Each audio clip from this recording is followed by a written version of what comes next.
मुझे माफ कीजिएगा, हिंदुस्तान में कोई ऐसा शोबा बता दीजिए जो दीन का शोबा हो और वहां झूठ ना हो, बता दीजिए मुझे। मैं तो जरा बागियाना तेवर रखता हूं, उस तेवर में इस वक्त नहीं आ रहा हूं, क्योंकि आपका मजमा उस टेम्परेचर को बर्दाश्त नहीं कर पाएगा, वरना अल्लाह ने मुझे वो टेम्परेचर भी दिया है।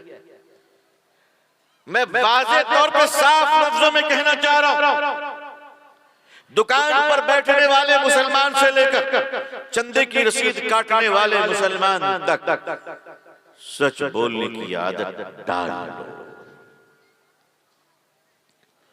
सच बोलने की आदत डाल लो।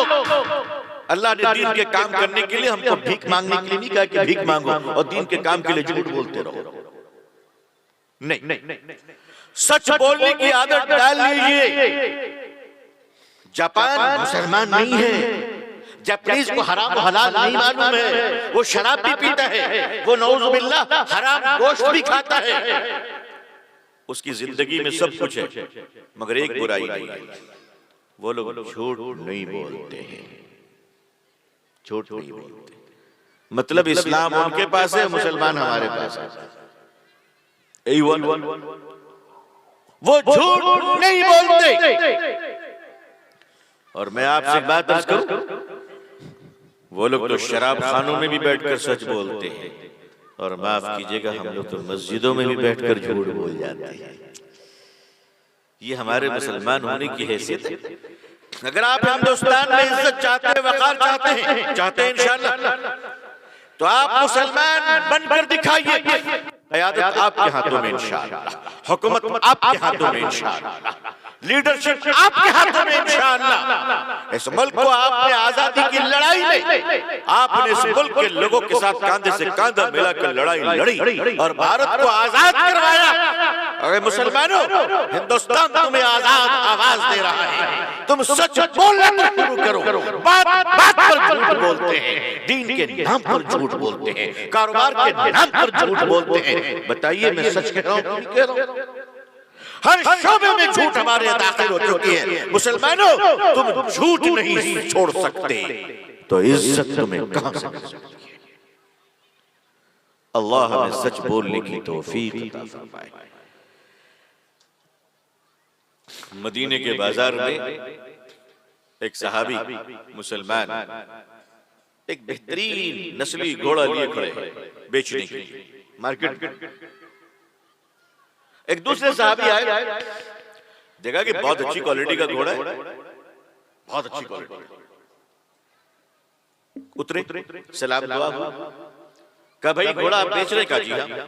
कितने की? का 380। का अच्छा, थोड़ा ट्राई ले लो। कहा ले। उन्होंने देखा तो बड़ा मजा आया।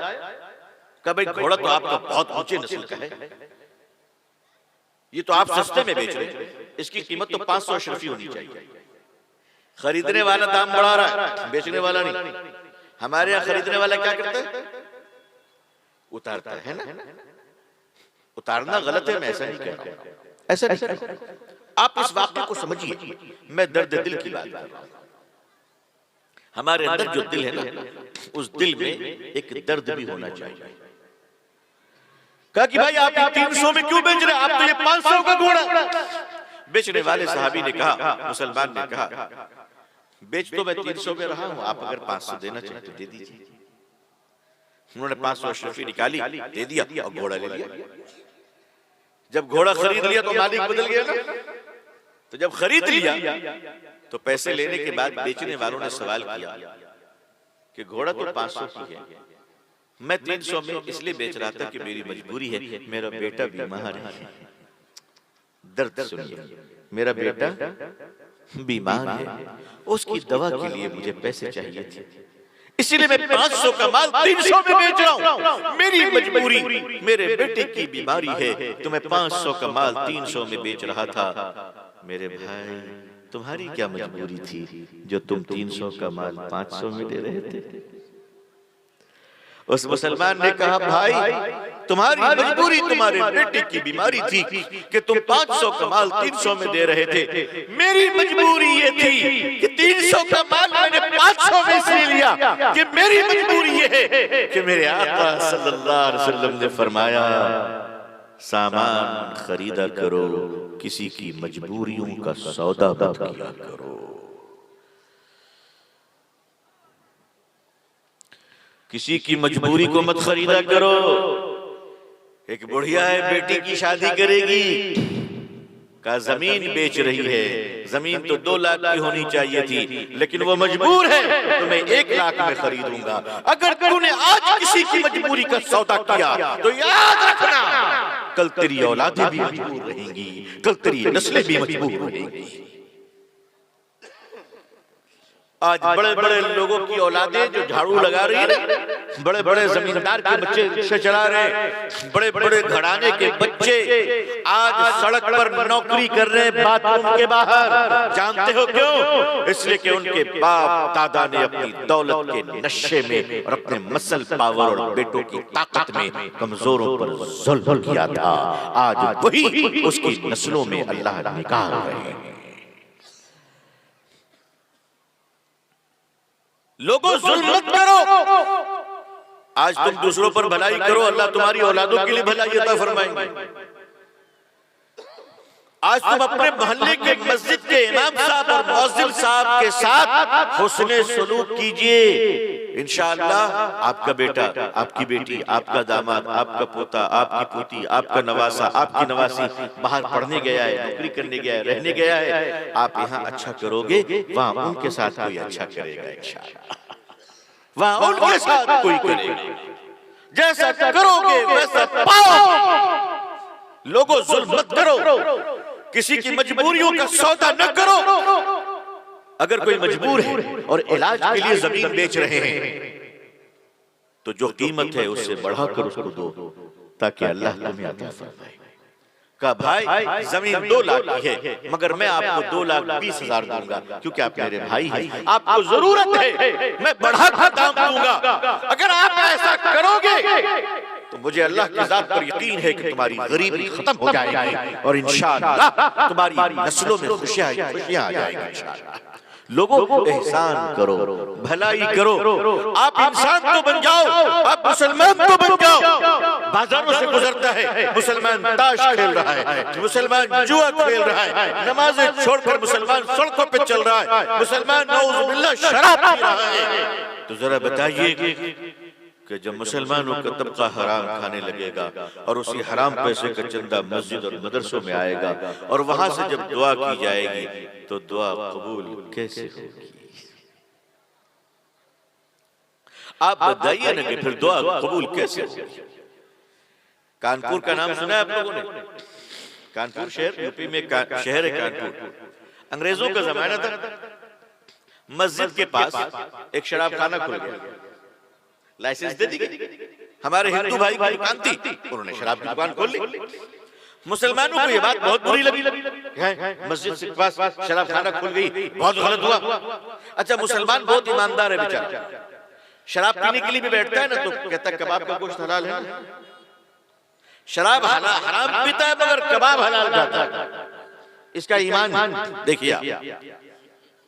तो अब वो दुकान खुल गई शराब। मुसलमानों को बहुत बुरा लगा, मस्जिद में गए, कहा इमाम साहब बद्दुआ की। इमाम साहब और मुख्तदियों ने बद्दुआ की मस्जिद में कि अल्लाह शराब की दुकान में आग लगा। सबने आमीन कहा, भाई आमीन कहा। 1 हफ्ते के बाद आग लगी, शॉर्ट सर्किट हुई बिजली की और आग लग गई। क्योंकि शराब में स्प्रिट होती है तो आग फैल गई। पूरी दुकान वो हमारे हिंदू भाई की जलकर खाक हो गई। वो भी पक्का था दुकान वाला। दुकान का मालिक थाने में गया और कहा FIR लिखवाई मस्जिद के इमाम साहब पर और मुसल्लियों पर। क्या लिखवाया?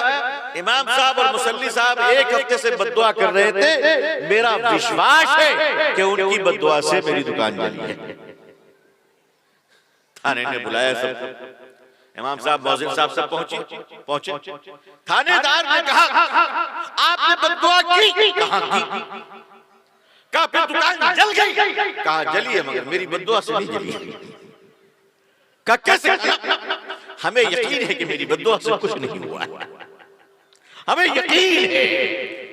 तो जब मुसलमानों का ईमान इतना कमजोर हो कि तुम्हें दुआ पर यकीन ना हो। मुसलमानों, अल्लाह से जब मांगो तो यकीन के साथ मांगो। इंशाअल्लाह आपको एक बड़ा काम ये करना है, अपने इलाके में या तो मस्जिद में या मस्जिद से बाहर आप इंग्लिश मीडियम इस्लामी मदरसा खोलिए, स्कूल केजी से लेकर क्लास 5 तक, पहले 4 तक, नाउ तो 3 तक 99% मुसलमानों के बच्चे स्कूलों में शिर्क कर रहे हैं। शिर्क, जो बच्चा 10 साल तक शिर्क कर लेगा उसका ईमान तो ऐसे ही गलत हो जाएगा। अल्लाह माफ फरमाए हम सबको। मुसलमानों, अपनी नस्लों को बचाना है तो मैं उलमा को आवाज दे रहा हूं, हमारे मदरसे उसी वक्त महफूज हैं जब उम्मत का ईमान महफूज है। इन मदरसों को जिंदा कौन रखेगा? यही उम्मत रखेगी ना। तो उम्मत के ईमान को बचा लो। मोहल्ले मोहल्ले में स्कूल खोलिए, और वो स्कूल क्या हो? ईमान वालों का स्कूल हो, इस्लामी स्कूल हो, जहाँ बेहतरीन क्वालिटी के साथ अंग्रेजी तालीम, अरबी तालीम, कुरान का हिफ्ज़, ताकि हमारे बच्चे जब क्लास 5 कंप्लीट कर ले तो इंशाअल्लाह हिफ्ज़ कुरान भी मुकम्मल कर ले इंशाअल्लाह। बेटियों को तालीम दीजिए, दीन की तालीम। जब बेटियां दूसरों के स्कूलों में जाएंगी तो बेहया बन जाती हैं, और जब वो हमारे इदारों में पढ़ेंगी तो हया के साथ पढ़ेंगी इंशाअल्लाह, गैरत के साथ पढ़ेंगी। इस पर आप लोग मीटिंग कीजिए, अच्छी क्वालिटी के स्कूल बनाइए। एक आदमी नहीं कर सकते, 10 आदमी मिलकर कीजिए। अपनी जमीन दीजिए, आप फीस लीजिए, मैं नहीं कहता कि आप फ्री में पढ़ाइए। टीचरों को अच्छी तनख्वाह दीजिए, मगर अपनी नस्लों को बचा लीजिए, अपने बच्चों को बचा लीजिए। अगर आज ये नस्ल न बची तो नौज़ बिल्लाह आने वाले 25-30 सालों में क्या होगा? आज हिंदुस्तान में न जाने कितनी मुस्लिम लड़कियां नौज़ बिल्लाह मुर्तद हो चुकी हैं। आप जानते हैं, अल्लाह माफ फरमाए, कसूर तो हमारा है। मैं आप लोगों से भी नहीं कह सकता, मैं अपने कसूर समझ रहा हूं कि शायद हमने अपनी बेटियों तक दीन का वो पैगाम नहीं पहुंचाया जिसकी वो हकदार। हमारे यहाँ इदारे नहीं है। मुसलमानों के पास पैसे आते हैं तो मुसलमान कबाब की दुकान खोलता है, मुसलमानों के पास पैसे आते हैं तो मुसलमान बिरयानी की दुकान खोलता है, मुसलमानों के पास पैसे आते हैं तो मुसलमान चाय की होटल खोलता है। मुसलमानों, बंद करो ये सब, अब स्कूलों की जाल बिछा दो।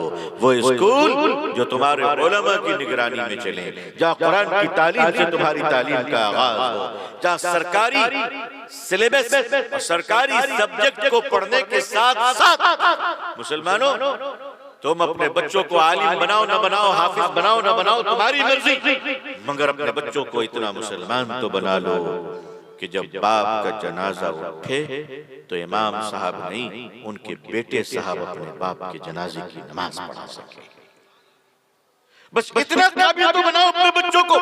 आपके बच्चे डॉक्टर साहब हैं, वकील साहब हैं, बैरिस्टर साहब हैं, मिनिस्टर साहब हैं, साइंटिस्ट साहब हैं। अल्लाह करे, रहा करे, हुआ करे माशाअल्लाह। हमारी कौम अच्छे डॉक्टर बने, अच्छे इंजीनियर बने, अच्छे लॉयर बने। मुसलमानों की बेटियों को आला तालीम दिलाओ, पढ़ाओ।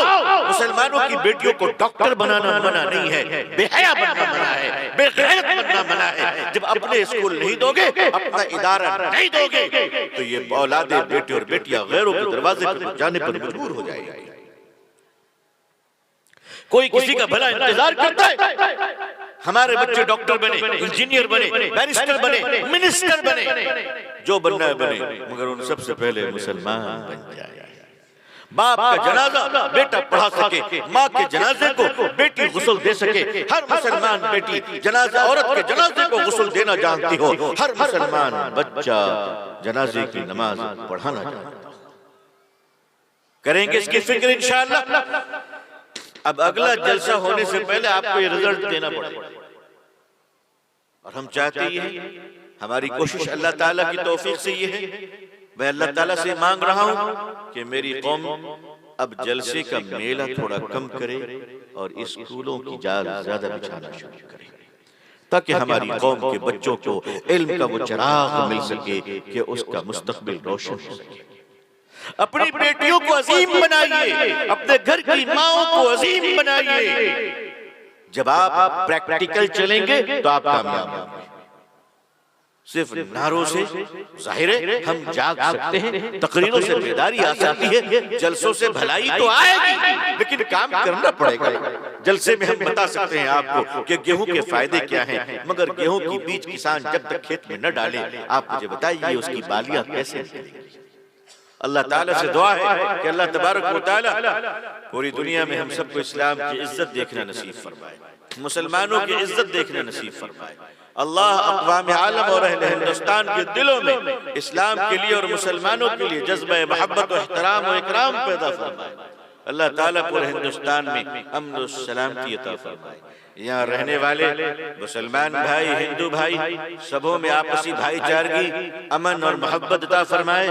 हिंदुस्तान को अल्लाह ताला खुशहाली और अमन का गहवारा बना दे।